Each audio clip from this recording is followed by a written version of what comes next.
For nearly half a century, the National Corn Growers Association has sponsored the National Corn Yield Contest.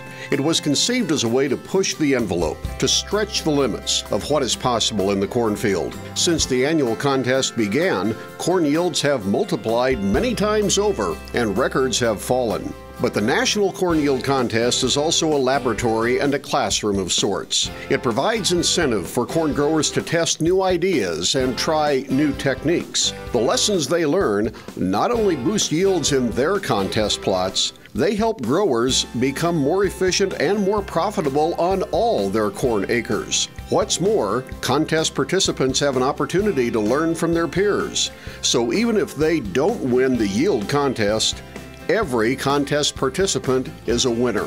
That's certainly been the case for David Hansen. We've had numerous entries in the NCGA contest, mainly irrigated, conventional till, and then also no-till. We like to enter the corn grower contest to measure our progress that we make from year to year against what other people do. The thing we're looking for when we try something new in the yield contest is to find something that we can apply to 1,000 acres of corn, whether that be something we do or something that's practical to have done to the crop, like aerial application of fungicide.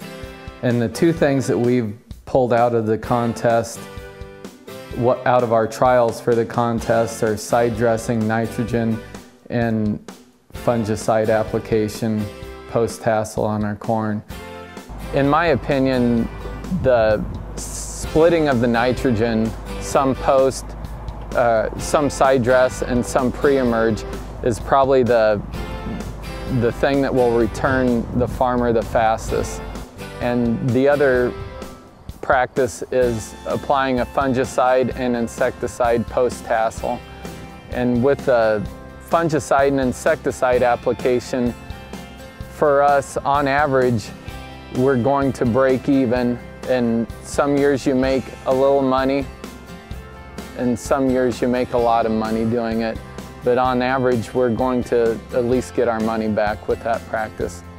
Charles Hinkebine participated in his first National Corn Yield Contest in 1988. Since then, the multi-winner has received nearly 14 national wins in various classes. But it's not the recognition that keeps him entering year after year. Most of the high-yielding plots come from areas where the ground is even better than the rest of the farm, but we implement what we do on our high-yield contest onto the farm, and we've brought our average up over 100 bushel an acre since we started all these contests and stuff. Hinkebine has also picked up a few pointers from other participants. We apply a lot of sugar. A lot of people laugh when you talk about it, but you take the sugar and you mix it in with your fungicide and insecticide. That'll hold it onto the plant about 21 days. It'll keep it there about 3 weeks, where other stuff will just fly on. If you get a rain, it'll wash it off. This will hold it intact on the leaves. Blaine Anthony started entering the National Corn Yield Contest about 15 years ago. Along the way, he has won several national as well as state titles. Over that time, he too has picked up pointers from his contest plots that he now applies to his other corn acres. Absolutely. I believe in the importance of good fertility as well as the placement of those nutrients. I like to deep band my nitrogen, phosphorus, and potassium, and then I always use starter fertilizer when I'm planting as well. No one in the world grows corn better than the American farmer. And thanks to the National Corn Yield Contest, the American farmer will continue to innovate and adopt new production practices to take corn yields to new plateaus.